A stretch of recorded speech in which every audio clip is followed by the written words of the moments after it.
That was marvelous. Marvelous. That was amazing. Actually, it was very good. And marvelous too. What a crazy week. I mean, if you just think about this the last few days, and just even how life turns for us, that, it doesn't seem like it was all that long ago that we celebrated. One of the pictures that was here for yesterday was Clark with the choir on his last Sunday. And yet, it just points to the poignancy that we need to remember we only get today, we don't get tomorrow. And so we need to just value every day that we have in front of us. And then thinking about the conversation some of us had, and I think there was, I'm not sure because two people didn't show up, and we had 4 people, so somewhere around 30 something, so we'll say 30 something, was here on Thursday for an amazing conversation on just how do we journey well into the last third of life. And even larger, I think, even as I was talking with Jared afterwards, who's Jared's pastor at United Church of Christ downtown, St. John's, and he just, the sobering fact that even as a young man who just recently got married, looking at life from an earlier stage, of just like, okay, I need to be thinking about things in a more intentional way. And I think that's probably for me in our conversation today. So I'm so grateful for just that conversation, and even being able to reconnect with Dr. Spink and his wife, who I've known for years and hadn't seen now, and what a joy it was to just check in with him. And I didn't have him for class, but my mom did. And he said he thought my mom still loading the paper, so I got to call my mom, see what's up with that. But it's humbling when you think about that. And one of the things that Bob Meyer pointed out is that and we're living in this time where it was sort of this curve that went up, showing how many folks are living beyond the age of 60. And it's the beauty of medicine and the beauty of our culture. At the same time, one of the things we talked about, talking with small groups, and even the things I've been thinking a lot about, is just the disconnect, it seems to be, that in a world that's so connected, we're so lonely. And so this particular series, this is the last week for it, and I hope you've enjoyed it. Just this idea of trying to just sit on the truth of the fact of the resurrection, that there's power in that for us as Christ followers today. And so this morning I want to go from preaching to meddling a little bit. I want to just take it down a notch, because if we don't let the truth of the resurrection change us, then it doesn't make any difference. And yet I think there's times where, even if you think about this last week, there was just all sorts of things that all of us had to push into, even in the building here, meals and setup and tear down and name tags and registration and all sorts of things. And when we do that, life gets messy. It gets messy because we're in fray with each other over all sorts of things. That part of it is that's what the evil one, I think, loves to sort of mess with us, is in that area of relationship. And yet it's in those moments where we just sort of go, oh. There's this what I want to call small d drama that pops up, and it's just like, really? And part of it is, and I had this conversation with somebody yesterday, it's like, sometimes we all just have to sort of be uncomfortable with the fact that the world's not turning the way we want, knowing that there's a larger thing that we're being invited into. And so that's where I want to go this morning, in reality, to where we've been these last 3 weeks, looking at the case for Christ, and looking at it in the light of Lee Strobel's journey. And just to remind you, Lee is now a pastor of a very large church in Texas. Before that, he was actually on staff at Willow Creek and Bill Hybels' church there in Chicago. He's done some amazing things, a mega church. And before that, he was actually a journalist for the Chicago Sun, I think it was the Sun-Times, that Chicago Tribune maybe, where he set out because his wife came to faith. She had this amazing thing happen to her, and last week we saw in the clip we watched that it was amazing that his young wife, a young wife in the sense of young faith, just recently having come to Christ, actually gets an opportunity to lead her husband, who had been sort of her nemesis. He actually, if you remember last week, said, I'm here, I've really been at this place, if I wanted to try to deny what you knew to be true, because I just couldn't believe it was to be true. And yet he says, I need to have the same faith you do. So, but before we go further, let's pray.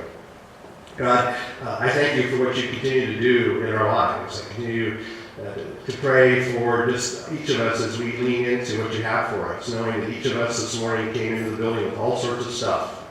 And so this morning I just pray that we can set that aside and just hear what you have for us today, to be reminded of your amazing love, your amazing grace, your amazing faithfulness, that even when we aren't quite worthy of it, that you are there, offering us a picture of life that we just know that the evil one wants to frustrate.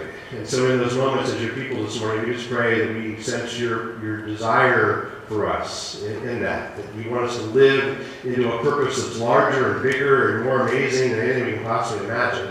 And yet there's so much that comes against us. And there's so much that it may have been a phone call this morning, it may have been an email, it could have been something posted on Facebook that just set us off, or just a conversation that didn't quite go well. And so God, I just pray that your Holy Spirit would help us see that there's so much more that you have for us, and that we just need to continue to be faithful and lean into all that, even when it's messy. So, Holy Spirit, we pray your continued blessing on the Kirk family as they celebrate Clark's life. And we pray that each of us who knew Clark would be people who are changed by that relationship of faithfulness, and even the idea that his life meant something that should impact us in a way, but even more so, Jesus, the life that you gave us through your sacrifice and your death, and what we celebrated just a couple weeks ago, your resurrection. And so may we be people this morning of the resurrection. Help us as we look at this last sort of embrace of what it means to know you, and that this morning we would be changed because of that. We just ask it now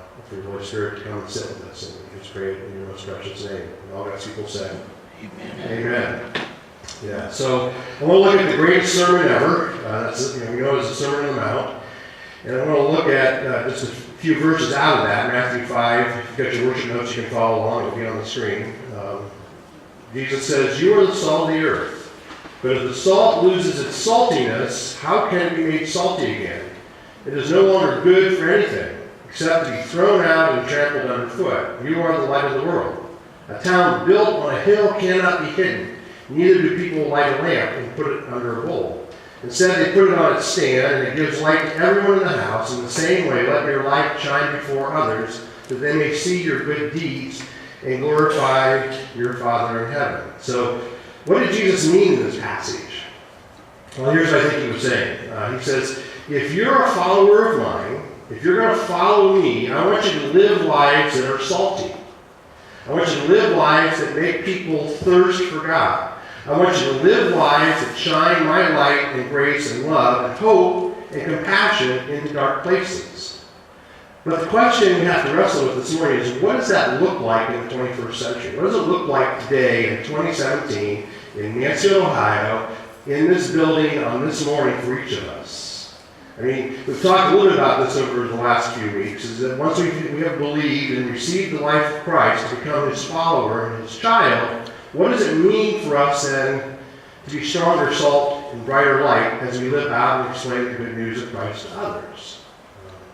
So the first point here is that I want us to understand that when we live in the way that Jesus describes, it looks like an unexpected adventure.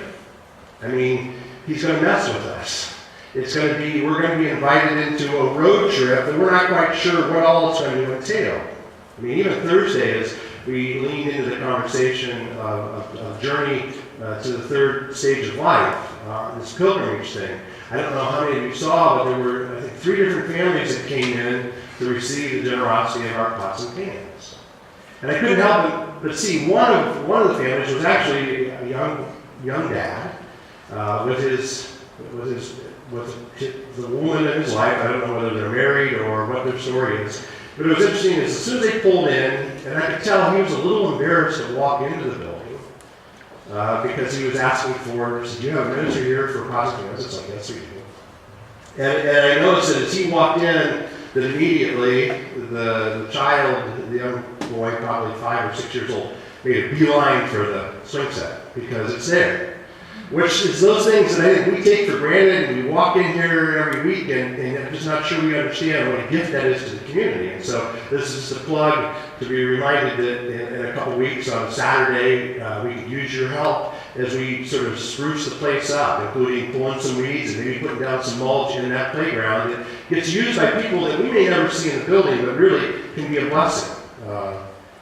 So it's that unexpected nature of things. And so even as I talked to this young man, I could tell, he's trying to find work. and he's looking for purpose, and he's looking for vocation, and something that is really missing in a larger sense, I think, in our culture. And so as we think about even our footprint, and we think about the things that we're doing here on a regular basis, we need to get uncomfortable with what it is that God's asking us to do, which means that when it comes time for setting things up for like meals, for funeral celebrations, and for even allowing the building to be used by AA and NA and the Rose houses, that sometimes it means that I'm going to be inconvenienced. And yet it's in that I think God wants to work through us, maybe even in spite of us. So, you see, I'm convinced that when we are motivated to engage with people about who Jesus is, when we make ourselves available for Him, when we prepare and we are actually thoughtful about doing that, then we just never know what's going to happen. Your day might start out average and routine, but you just don't know how God might ambush you, literally, with an opportunity to be salt and light and be used by Him to have a conversation that could change someone's eternal destination. See, when you're motivated and when you're available and prayerful, you never know what God will do. That's the unexpected adventure of the Christian life. So the little clip I want to show this morning from the Case for Christ, and if you've not seen it, it's still there, so I encourage you to go take a few hours and see this story. But we're going to see a conversation that happens between a woman named Alfie when she makes herself available to what I would call an unexpected adventure that God has for her. So check this out.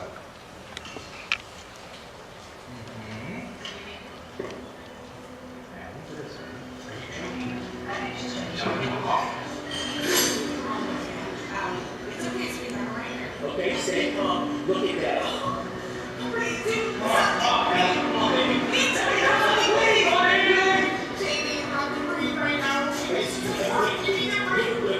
Come on, baby, please.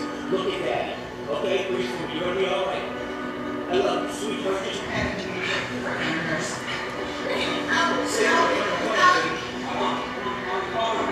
We need you to talk. You do that.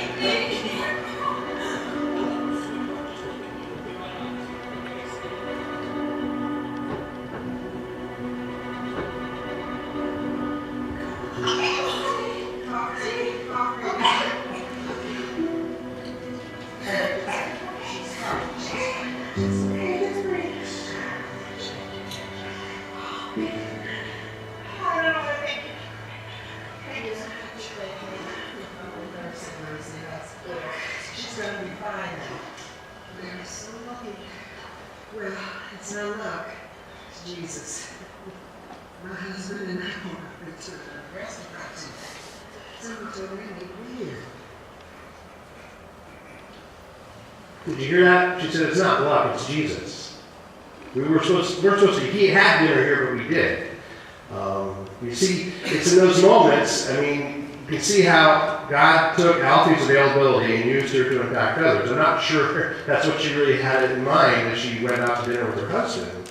But I want us to think about the many conversations that we get to have every day. The many relationships and friendships that we have, and sometimes they happen in the church and sometimes they happen outside. But I want you to see how a simple word to a family who just pushed through some amazing crisis, how God uses Alfie to impact her friend Leslie's life. And if you see the movie, you'll find that Leslie ends up just walking with Alfie and being mentored and shown what it means to be a Christ follower. And it's amazing, as we looked last week, that Leslie was used to impact her life for her husband, Lee, and that today, as I mentioned, Lee is someone that God is using in an amazing way through his many books, literally millions of copies that are in print, and not just the Case for Christ, but all sorts of intellectual understandings, if you will, where he looks at various stories about how do we look at this thing called faith. And what my suggestion is for us this morning is that God wants to use you in a similar way. I don't know about doing the Heimlich maneuver, or what we just saw, that may not be what God's calling you to do, but I want us to see that God wants to use all of us, ordinary Christians, to point people to Him. We get to do that every day. And I want us to wear the weight of that, because that means how we treat each other, and this is sort of where we're going to go here in a moment, matters, because there's people outside of our circle even people could be in the same room, they could see how we treat each other, and they're going to judge us based upon that. Now, I want us to understand, and this next point is this, is that God can and will use you. I mean, that was last week's clip of Leslie being used by God to lead her husband in faith. God uses a new believer like Leslie to share with me a simple idea, and it's what we've seen over the last 3 weeks. I want to go back and unpack it one more time just to make sure you've sort of got it in your mind. It's drawn from Scripture. And this first idea is this idea of believe. It's the first element of this formula. The first thing, and that's how we can help others, is to understand and embrace the truth about who Jesus is. And the fact that he came to earth and died on the cross for the express purpose of giving his life as a ransom, Mark says, so that we could be forgiven and adopted into his family. See, that's really, really important. Now, you remember the second element? We have believe, and now the second one is, it's on the screen, receive. It's not enough to just passively nod their heads. There's an aspect of this. You can believe it, but if you don't receive it, it's not going to make any difference. And that's what happens for Lee Strobel. And then the third element, if you will, is what is simply this idea of you become a child of God. And so you see the believe plus receive equals become. And it's a simple, very simple biblical formula, and it's the way we can explain the good news of Jesus Christ to others. And so when we share that message, and when we see our own family members and friends taking positive steps towards becoming followers of Jesus, then we'll realize that we too are experiencing more and more of what God wants to do. More and more of what I want to suggest are these unexpected adventures in our own lives. I mean, think about this. Your prayer life is going to be different. There's going to be a new dimension to it. We're going to pray to God for help and listening for his direction. There's this idea of Bible study that we need to lean even more into, where we learn a new relevance, not an abstract idea, about the ways to help others know who Jesus is. The idea of worship. Not just singing songs, but actually coming to gather each week where we are sort of moved in our hearts in a way that gives us pause to reflect our appreciation of God for what he's done. And then ultimately it's this dependence on God as being that greatest thing, because we know that without him and without the work of his Holy Spirit, there's nothing that we can do by ourselves. So how can you and I live in a way that's consistently engaged so that God takes us on these unexpected adventures? That's where I want to go. I don't know about you. And how do we give ourselves the opportunity to explain the good news of Christ to others? You see, when we study the life of Jesus, we can learn lessons about how to be salt and light in our world. And so today I'm going to ask you to look at a couple of lessons, if you will. So let me ask you by this way. What if Jesus lived in your house? What would he do? More importantly, how would he treat the people in your home? How would you treat the person that is there with you, a parent or a sibling? How would you treat them? Even then, how would you treat your neighbors? How would you treat those people that live across the driveway and live across the street?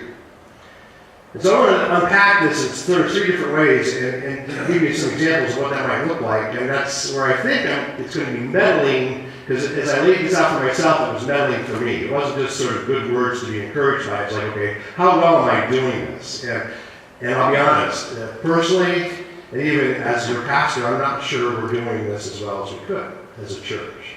So the first one is this: before Jesus would talk to his neighbors about the Heavenly Father, he would talk to his Heavenly Father about his neighbors. Jesus would pray. He would pray. He even prayed on the cross. We talked a little bit about this morning. John Stott, who is a well-known theologian and biblical scholar, wrote a book on the Sermon on the Mount and even on the life of Jesus, and a couple of them. And one of the thoughts that he sort of lays out is this idea that it seems to him that Jesus actually prayed for his tormentors actually while the iron spikes were being driven through his hands and feet. And in fact, if we look at the biblical stories, there seems to be this imperfect tense of the Greek word that are used there that suggests that he kept praying it ongoing. He kept repeating over and over again as he lay there on the cross and as he hung there on the cross, "Father, forgive them, for they know not what they do." And so if Jesus prayed for his enemies all the way through the torture of the crucifixion, how can we justify our failure to pray for the people we love and care about who are living in quiet rebellion against God, those people who don't know God, those people who are far from God. And so if Jesus lived in your house or my house, we know this much: he would pray specifically, he would pray consistently, and he would pray fervently for his neighbors. Now, the question is, are we doing that? Are we doing that? Are we doing that even as a church family here, about our neighbors in our neighborhood? I know we want to develop a footprint, we want to develop an outreach, but are we stopping and praying for those that don't know Christ, those that we don't even know? I mean, each of us, as we drive in here every week, for whether it's something through the course of the week or if it's for worship on Sunday morning, we pass all sorts of folks that are on these streets. And yet, are we praying for them fervently as Jesus did? And I want to say, too, that I know that we can't force someone to become a Christ follower through our prayers, but I think it changes our heart towards them. And I love this verse from James, Jesus' half-brother, James 5:16, said that the prayers of righteous people are righteous. In fact, confess your sins to each other and pray for each other so that you may be healed. And he goes on to say, the earnest prayer of a what? Righteous person has great power and produces wonderful results. I love this quote from Mother Teresa, and this sort of messes with us really well. She says, when I pray, coincidences happen, and when I stop, they don't. There's this amazing, this unexpected adventure that Jesus invites us into, and even someone like Mother Teresa is saying, when I'm intentional in prayer, it's amazing the coincidences that happen in my life. And when I stop praying, they don't. And I don't know about you, but I want more of those kinds of coincidences in my life. Now, it's interesting. One of the books that Lee Strobel wrote is called The Unexpected Adventure. And he wrote it in conjunction with a guy named Mark Milberg. And they've done all sorts of interesting books together. One was called Becoming a Contagious Christian. Maybe you've read that one. But he tells a particular story about a woman who never gave up praying for her unbelieving brother. And so there was this debate that Strobel had organized when he was at Willow Creek, and as the thing pushed through, at the end of this debate, she decided, because it was at the church, she was so moved by what happened. This woman, he was baptizing new believers, and she came to him to be baptized. And on the spot, her husband also accepted Christ and was baptized. And he was a tough man, he was a hardened man against God. But in that moment, his heart was softened and his life was changed. And after the service, this man's sister told Lee Strobel she had been praying for her brother for 9 years. It would have been easy to give up hope. It would have been easy to believe it was impossible for him to ever change. But instead, here was a woman who was glad that she didn't stop praying in year 8. Because in year 9, it all changed. And yet, even as you hear that, I know for us this morning, we're saying to ourselves, well, she was only getting started because you've prayed for someone like that. Maybe you've pushed through and seen that kind of victory. And so you're praying for that wayward son, maybe for a decade. Or you're praying for a spiritually confused parent who, for maybe 15 years. Or maybe it's a best friend from high school for 20 years. So all through the years, you won't have seen any evidence whatsoever of a spiritual awakening in them. And yet, how many times have we been tempted to stop praying for somebody? What's the use? Nothing's going to happen. Yet this woman that Strobel writes about she'll tell you, never give up, never cease praying, never stop lifting them up. So, here's my question. Where goes the meddling? Who have we stopped praying for? Who have we stopped praying for? And here's an even more convicting question. If God were to answer every prayer you prayed last week, what would that look like? Or even if God were to answer every prayer you prayed last week, would the kingdom of God be different because of your prayers? Because of what James said earlier, that effective prayer of a saint. Are we leaning into that? That idea of prayer is something that's hard for us because it takes time, and it takes time out of our schedule. It's inconvenient. There's other things we want to go and do, and yet I want to suggest that if we aren't a praying church, we aren't praying for the needs and the ministries and the outreach of the church, why would God show up? because we're not being faithful in what he's calling us to do. Okay, so the second point would be this. If Jesus lived in my house, he would let the neighbors know the door is always open for questions. Do you have a doubt? Do you have an objection, an obstacle? Come on in. We'll talk about it. One of the individuals that's in this movie is Dr. Gary Habermas. And we saw him a couple weeks ago when he was talking about on Easter Sunday, where he was talking about the resurrection. And Dr. Habermas has actually written a bunch of books on all sorts of things, but one in particular on doubt. And I want us to see that this is interesting because if we think about the story of John the Baptist, this person who came before Christ, there's actually an interesting conversation that takes place between Jesus and John. If anyone should have known who Jesus was, it should have been John the Baptist, his cousin, who actually pointed at Jesus and said, "Look, the Lamb of God who takes away the sin of the world." And John baptized Jesus, and he saw the heavens open, and he heard God say, "This is my Son, with whom I am well pleased." And John himself had earlier said to Jesus, "I have seen and testified that this is the Son of God." But then, do you remember this? John gets arrested and thrown into prison. So my question is, what happens to us when tough times come, when doubts begin to creep in, right? And the same happened to John. So it's interesting here. He asked a couple of his followers to go to Jesus because he's in prison, and to ask him directly. And this is in Matthew. I don't have this in your notes. It was Matthew chapter 11, verse 3.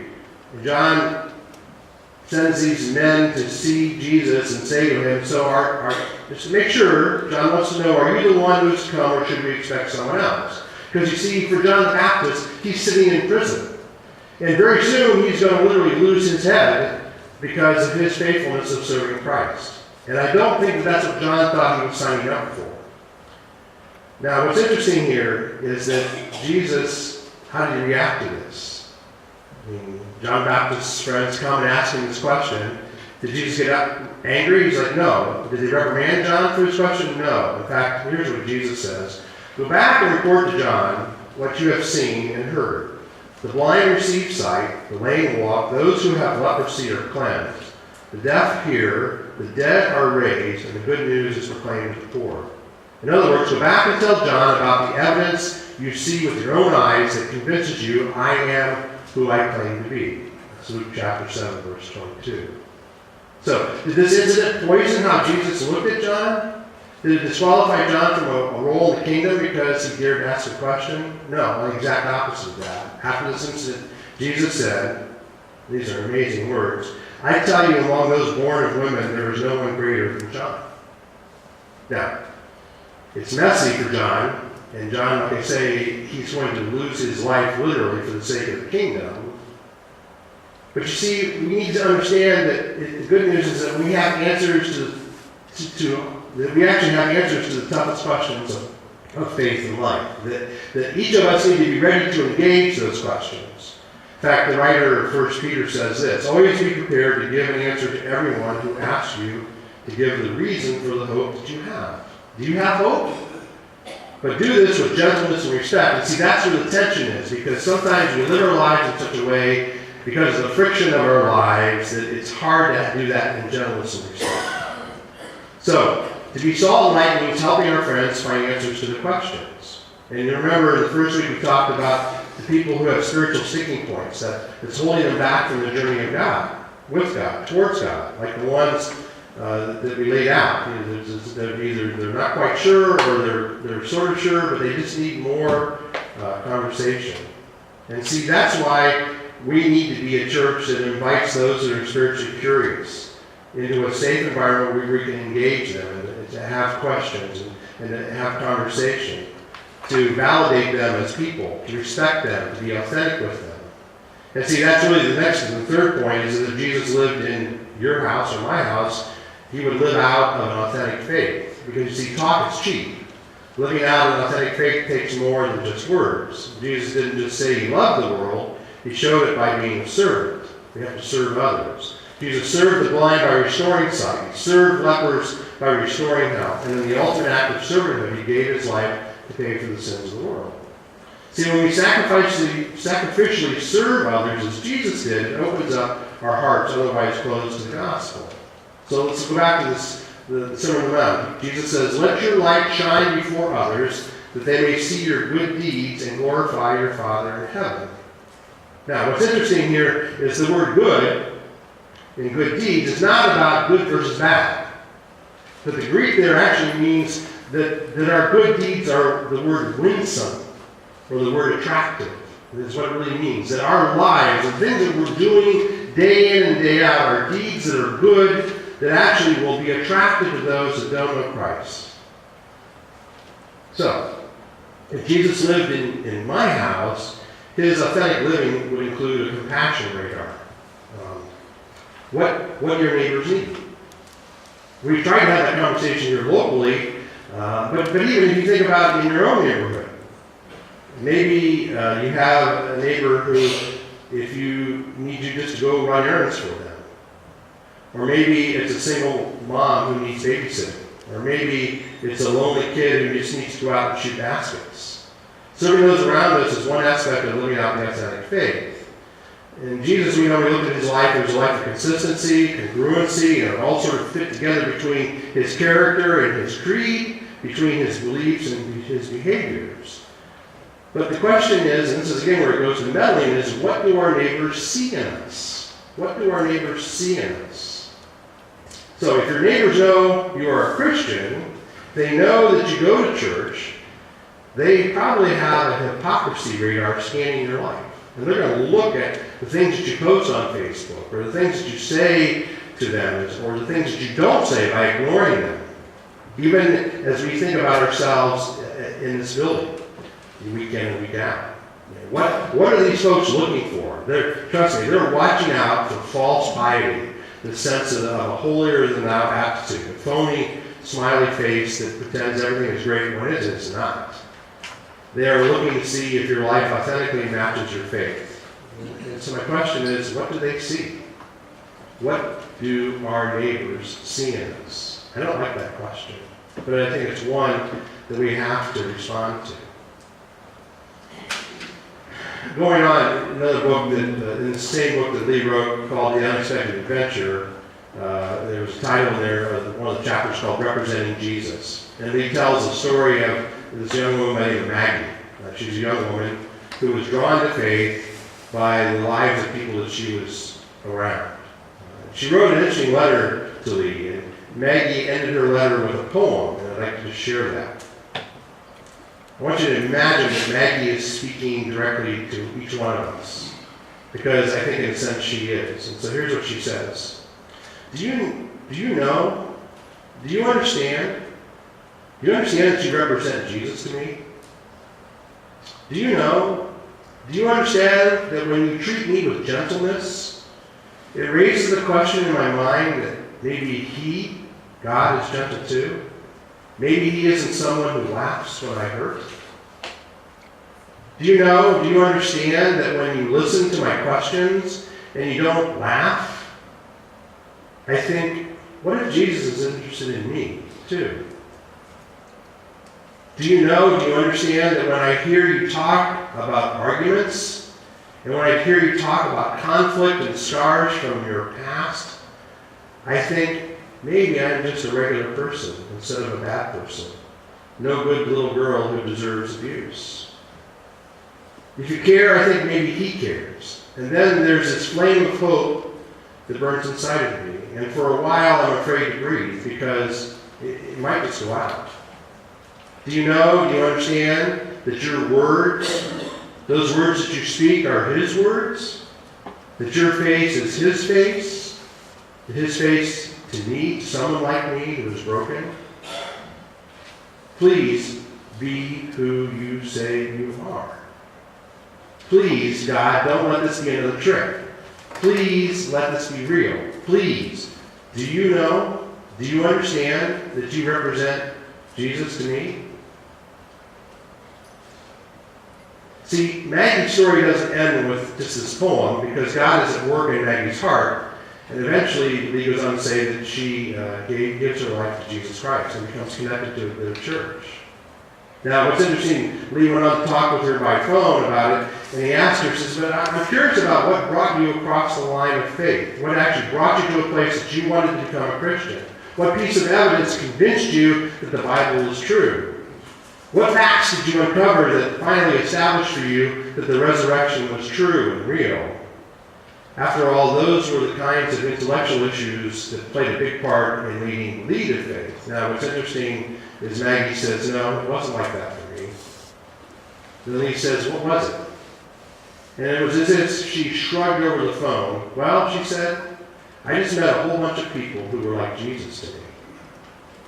You know, and so that's the lesson for all of us as Christians. After Maggie heard the evidence for Christianity in this debate, this church, what she needed most was to get to know some people who were like salt and light to her, just as Jesus intended in his amazing strategy that is still managing impact in our world after 2,000 years, to change the world one life at a time. And so the good news is that you and I can do this. See, we can be sinners saved by grace. We can pray for others. We can dialogue about their tough questions. And we can find ways to serve the people around us. And when we do that, we open the door of God's unexpected adventures and the opportunities he orchestrates for us to explain the truth of Christ to others. I don't know about you, but I don't think there's anything better than the thought that God might take this seemingly routine day and surprise us with the opportunity to tell someone else about the good news of Jesus Christ. And that has the power to turn their lives inside out. So simply put, our role is this. Our role as Christ followers is to be willing, ready and willing, because God is always able. After all, we know that he's a great evangelist. We know that he can do all sorts of amazing things, but we need to see that we're merely the tools he uses to fulfill his mission. That's what it's all about, redeeming the world one person at a time. And there's amazing opportunities. We have to do that every day. We just need to be aware of that. And so I pray that these words have encouraged you. Let's pray. Father, we thank you for the truth of your word. We thank you for the fact that you want to do some amazing things with us. There's an amazing adventure that you continue to invite us into. And sometimes it's because of time and busyness that we just don't have time for it. And so I pray that we would just be sensitive to that. That we would be sensitive to how you live life, Jesus, when you were here, and the things that you did. And may we be a people that strive to be like that in all things. May we live our lives in such a way that others see you in us, not in our broken way, but in our restored way, because of what you continue to want to do for us. So God, we just thank you for the privilege. We just pray your blessing on this day, that we would receive all that you have for us. And we just ask it now in the most blessed name of Christ. Amen.